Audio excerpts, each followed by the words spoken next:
Hey everyone, welcome back to my channel. So বাড়িতে থাকলে তো আর শাড়ি পরা হয় না, কোথাও বেরোনো হয় না শাড়ি পরে, সবসময় জিন্স আর কুর্তি পরেই বেরোই। তো ভাবলাম আজকে একটু সন্ধ্যাবেলা বেলুড় যাই দুজন মিলে।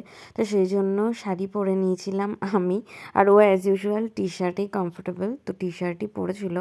বেশ রোদ ছিল সন্ধেবেলা, আমরা একটু লেটই হয়ে গেছিলো পৌঁছতে বেলুড় ঢুকে গেছিলাম তাও ওই 5টা ওইরকম সময়। দেন আমরা গেছিলাম কিন্তু মিউজিয়ামটাও তাড়াতাড়ি বন্ধ হয়ে যায়, পুরো মিউজিয়াম ঘুরলাম, ভীষণ ভালো লাগছিলো কালেকশানগুলো দেখে। আমি সেকেন্ড টাইম গেলাম, শ্রেয়ানকে ফার্স্ট টাইম নিয়ে গেছিলাম।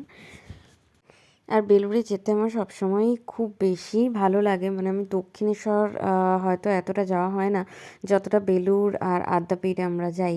তো এখানে গঙ্গার পাড়ে দাঁড়িয়েছিলাম, খুব ভালো লাগছিল, সুন্দর হাওয়া দিচ্ছিল যেহেতু সন্ধে হয়ে আসছে। তবে ওখান থেকে সবাইকেই সরিয়ে দিচ্ছিল গঙ্গা আরতির সময়। আমি কিন্তু যখনই বেলুড় যাই তখনই এই জায়গাটাতে গিয়ে অবশ্যই বসি, খুব শান্ত নিরিবিলি জায়গা, কোনো ডিস্টারবেন্স নেই। আমরা সন্ধ্যা আরতিটা বড় স্ক্রিনেই দেখে নিয়েছিলাম কারণ ভেতরে অনেক ভিড় হয়ে গেছিলো। দেন ওখান থেকে ব্যাক করে কিন্তু আমরা চলে গেছিলাম আমাদের one of our favourite shop, যেখান থেকে আমরা সব সময়ই কিছু না কিছু খাই।